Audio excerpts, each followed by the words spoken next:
नमस्ते, मैं doctor Zuber Khan, assistant professor geography, government college Bundi आपका स्वागत करता हूं बीए पार्ट द्वितीय वर्ष भूगोल की कक्षा में।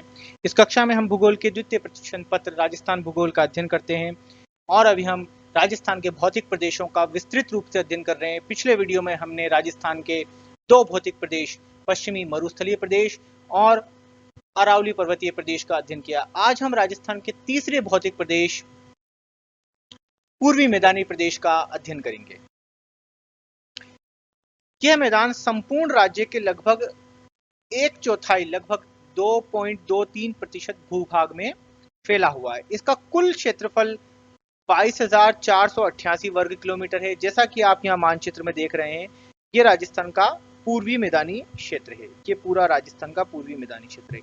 यहाँ पर आप देख सकते हैं, ये जो पार्ट है, मैंने इसको मानचित्र से अलग करके केवल इस पूर्वी मैदानी क्षेत्र को आपको मानचित्र को सामने रखा है। इस क्षेत्र को आप देख रहे हैं, यहाँ पे ये पूरी अरावली पर्वत श्रृंखला है। ये पूरा अरावली पर्वत श्रृंखला का भाग है। ये उत्तरी पूर्वी अरावली पर्वत श्रृंखला है, ये मध्यवर्ती श्रृंखला है, ये दक्षिणी अरावली श्रृंखला का भाग है और यहाँ आबूखंड का। और ये जो पार्ट है आपको दिख रहा है, ये पूरा क्षेत्र, ये दक्षिणी पूर्वी पठारी क्षेत्र है और ये विंध्यन कगार का क्षेत्र है, जो भी दक्षिणी पूर्वी पठारी क्षेत्र के अंतर्गत आता है। इस पूर्वी मैदानी क्षेत्र की पश्चिमी सीमा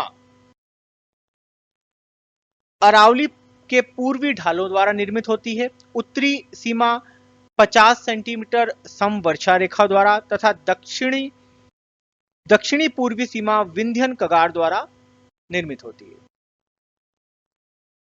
इस मैदान के अंतर्गत चंबल बेसिन की निम्न भूमियां जैसे बनास का मैदान, मध्य माई मैदान अथवा छप्पन का मैदान सम्मिलित किया जाता है। यह मैदान कांप मिट्टी से निर्मित मैदान है।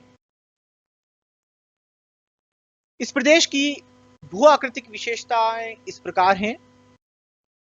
ये राजस्थान राज्य के वृहत प्रदेश, उप आर्द्र पठारी व मैदानी प्रदेश का द्वितीय क्रम का प्रमुख भू आकृतिक प्रदेश है। यह प्रदेश उत्तर प्रदेश की सीमा से संयुक्त भरतपुर जिले को सम्मिलित करते हुए मध्य प्रदेश से जुड़ा हुआ धौलपुर एवं सवाई माधोपुर जिले के अतिरिक्त पूर्वी, मध्य, टोंक, भीलवाड़ा, चित्तौड़गढ़ जिला सम्मिलित है। यह प्रदेश नदियों द्वारा निर्मित मैदानी भाग होते हुए भी भौगोलिक विविधता युक्त है। इसमें एक ओर यमुना के पश्चिमी छोर वाला भाग है, तो दूसरी ओर बनास का मैदान और तीसरी ओर चंबल द्वारा कटा फटा बीहड़ का क्षेत्र। इस मैदानी प्रदेश में कहीं कहीं पर निचली पहाड़ियां स्थित हैं। साथ ही ये मैदान जलोढ़ मिट्टी से युक्त है। इस प्रदेश का ढाल पूर्वी क्षेत्र और पूर्वोत्तर क्षेत्र की ओर है। इसके उत्तरी क्षेत्र के कुछ भागों में दलदल भी पाए जाते हैं। दक्षिण में अनियमित पहाड़ियां पाई जाती है, जिन्हें डांग के नाम से जाना जाता है। आप इस प्रकार के जो शब्द आए बीच में, उनको आप विशेष रूप से नोट करते चलें। या तो आप अपनी कॉपी के पीछे वाले पेज पर इसको नोट करते हुए चलें, या आप इसको अलग कलर के पेन से नोट करते हुए चलें, क्योंकि आपके कंपटीशन के अंदर भी ये सवाल पूछे जा सकते हैं। और जैसा कि मैं आपको हमेशा बताता हूं, आपका जो परीक्षा का अखंड होता है, उसमें अति लघुतरात्मक प्रश्नों के रूप में इसी प्रकार के सवाल आपसे पूछे जाते हैं। इस प्रदेश में शिस्ट, क्वार्टजाइट, चूना पत्थर, सैंडस्टोन की प्रधानता पाई जाती है। इस प्रदेश में गर्मियों में पर्याप्त गर्म व शीतकाल में मध्यम तापमान रहता है। इस प्रदेश में ढाक व खेर की प्रधानता पाई जाती है। इस प्रदेश की अधिकांश मिट्टियां जलोढ़ प्रकार की हैं।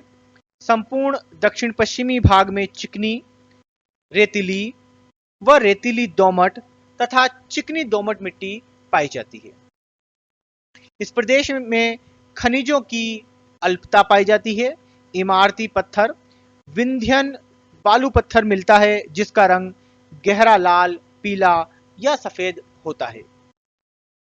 भूगर्भिक दृष्टि से यह प्रदेश प्री कैम्ब्रियन युग की परिवर्तित और आग्नेय चट्टानों तथा अरावली विंध्यन की परतदार चट्टानों से मिलकर बना है। जैसा कि मैंने आपको पहले की वीडियो में बताया था कि अरावली पर्वतमाला मूल रूप से आग्नेय चट्टानों से बनी है, क्योंकि उसका निर्माण पृथ्वी के शुरुआती समय में हुआ था, प्री कैम्ब्रियन काल में। उस समय पृथ्वी धीरे धीरे जब ठंडी हो रही थी, तो ठंडी होते समय जो उसकी मूल चट्टानें बनी वो लावा के ठंडा होकर जमने से बनी। अब क्या हुआ, जब धीरे धीरे समय बीतता गया, अपक्षय, अपर्दन और निक्षेपण की प्रक्रिया के कारण दूसरे भू आकार सामने आए। उनमें से ये वाला भू आकार, जब नदियों द्वारा अपर्दित मिट्टी का लाके जमाव किया गया तो इसका निर्माण हुआ। नदियां कहां से निकली? मूल रूप से अरावली पर्वत उसके आसपास के क्षेत्रों से निकली, तो उसी का अपर्दन किया। वो चट्टानें थी, उनका अपर्दन करके उनका निक्षेपण जब निचले भागों में किया तो इस प्रकार के मैदानों का निर्माण हुआ। इसलिए इन मैदानों का निर्माण परतदार चट्टानों से माना गया है, जो कि मूल आग्नेय चट्टानों के निक्षेपण से बनी है। पहले उनका अपर्दन हुआ, फिर उनका नदियों द्वारा लाकर वहां पर निक्षेपण किया गया। पूर्वी मैदानी प्रदेश के उपभाग। पहला इसका उपभाग है चंबल नदी का बेसिन। आप इसमें देख रहे हैं, ये जो हरे रंग का पार्ट आपको दिखाई दे रहा है इसके अंदर, ये चंबल नदी के बेसिन का क्षेत्र है। बाकी इसका जो बेसिन का क्षेत्र है आप यहाँ पे देखेंगे, ये मध्य प्रदेश का क्षेत्र है। मैंने केवल राजस्थान के भाग को ही इस मानचित्र में सम्मिलित किया है, बाकी दूसरा क्षेत्र मैंने इसमें सम्मिलित नहीं किया है। इस बेसिन का निर्माण चंबल व इसकी सहायक नदियों द्वारा होता है। अब यहाँ बात आती है बेसिन क्या शब्द होता है। बेसिन वास्तव में किसी नदी के आसपास का एक ढलवा क्षेत्र होता है, जिसका जल को एकत्रित कर कर वो नदी प्रवाहित होती है। या मैं यूं कहूं कि एक ऐसा ढलवा क्षेत्र जिसका जल एकत्रित होकर एक नदी के रूप में प्रवाहित होता है, वो ढलवा क्षेत्र बेसिन कहलाता है। चंबल घाटी की स्थलाकृतियां पहाड़ियों व पठारों से निर्मित हैं। इस संपूर्ण घाटी में नवीन कांप मिट्टी का जमाव पाया जाता है। इसमें बाढ़ के मैदान, कगार, पीहड़, गोर्ज, कैनियन आदि प्रकार के भू आकार देखने को मिलते हैं। 4500 वर्ग किलोमीटर क्षेत्र में बीहड़ पाए जाते हैं, जो कोटा, बूंदी, टोंक, सवाई माधोपुर, करौली और धौलपुर जिलों में विस्तृत हैं।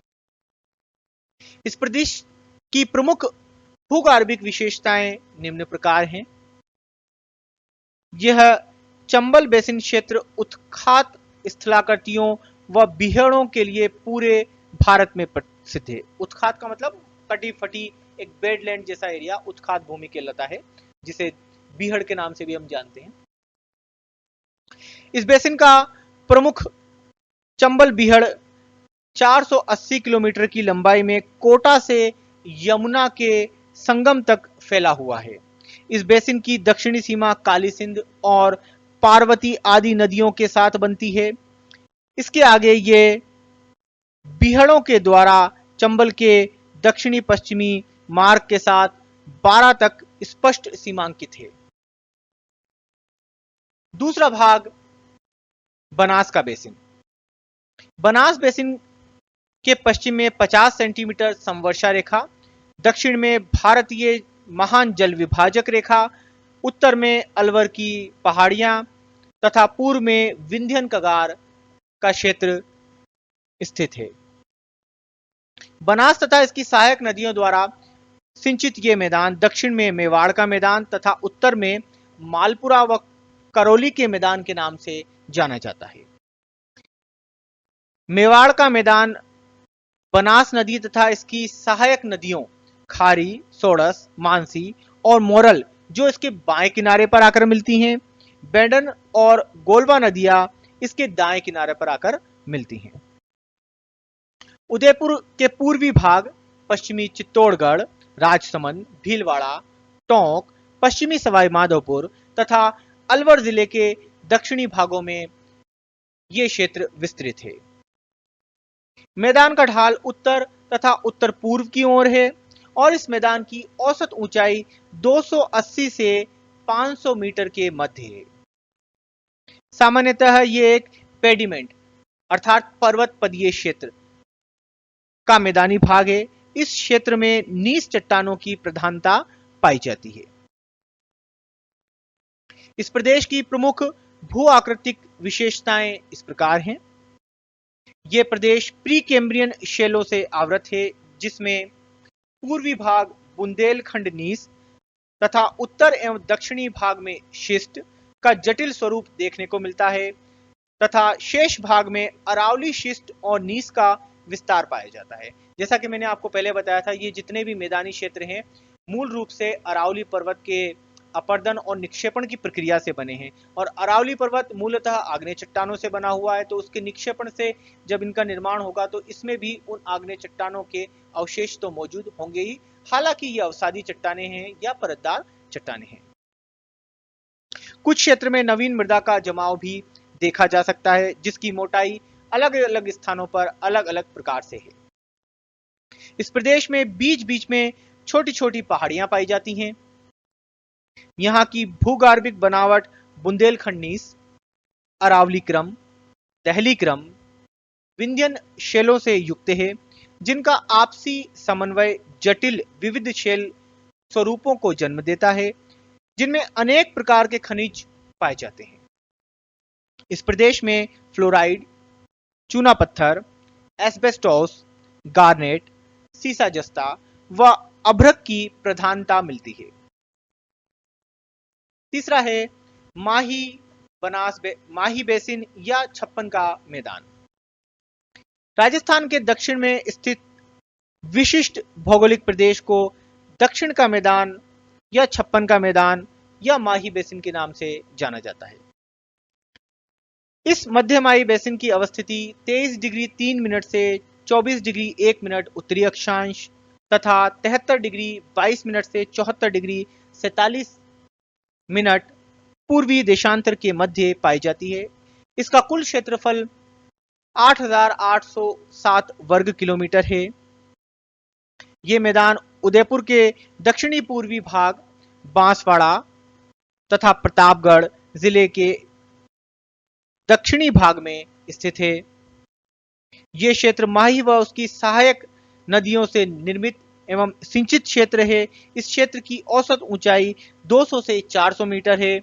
इस मैदान में धरातलीय विषमताएं अधिक पाई जाती हैं। इस भूभाग को स्थानीय भाषा में वागड़ कहा जाता है। वागड़ में बांसवाड़ा व डूंगरपुर के पहाड़ी भाग तथा विच्छेदित मैदान को भी सम्मिलित किया जाता है। प्रतापगढ़ व बांसवाड़ा के बीच के भाग में 56 ग्राम समूह स्थित हैं, इसलिए इसे छप्पन का मैदान कहा जाता है। आप अच्छे से इसे नोट करके चलें। इस प्रकार के अति लघुतरात्मक प्रश्न आपके जो प्रश्न पत्र है उसके खंड अ में पूछे जाते हैं और बार बार पूछे जाते हैं, और इन्हें आप अलग से नोट करते हुए चलें या आप इन्हें अंडरलाइन करके चलें या आप अलग कलर की इंक के पेन से इसे नोट करें। इस प्रदेश की प्रमुख भू आकृतिक विशेषताएं इस प्रकार हैं। ये मैदान होते हुए भी समतल मैदान न होकर असमतल है, क्योंकि अरावली का दक्षिणी छोर यहां तक पहुंचता है, जिसके कारण अनेक छोटी छोटी पहाड़ियां यहां पाई जाती हैं और इसे असमतल रूप दे देती हैं। इस प्रदेश की उत्तरी सीमा राज्य के उदयपुर व प्रतापगढ़ जिलों से संयुक्त है, जबकि पूर्वी सीमा मध्य प्रदेश व दक्षिणी पश्चिमी सीमा गुजरात राज्य से लगी हुई है। प्रशासनिक दृष्टि से यह प्रदेश डूंगरपुर, बांसवाड़ा व प्रतापगढ़ जिलों में स्थित है। इस प्रदेश में ग्रेनाइट व नीस की आर्कियन युगीन शैलें हैं। अरावली क्रम की क्वार्टरजाइट व शिस्ट तथा इयोसिन युग की दक्कन ट्रैप की चट्टानें भी यहां पाई जाती हैं। इस प्रदेश में धरातल असमतल है। यहां पर बहुत छोटी व नीची श्रेणियां पाई जाती हैं जो अत्यधिक अपरदित हैं, और वर्तमान में देखा जाए तो वो अपशिष्ट पर्वत तो नहीं कहूंगा, अपशिष्ट टीलों के रूप में पाई जाती हैं। इस प्रदेश की सामान्यतः ऊंचाई 350 से 510 मीटर के बीच में है। इनके बीच बीच में छोटी छोटी घाटियां पाई जाती हैं। धन्यवाद, आपने ये वीडियो अंत तक देखा। इस वीडियो में हमने राजस्थान के तीसरे भौतिक प्रदेश पूर्वी मैदानी प्रदेश का अध्ययन किया। जल्द ही हम अगले वीडियो के साथ मिलेंगे, जिसमें हम राजस्थान के दक्षिणी पूर्वी पठारी प्रदेश का अध्ययन करेंगे।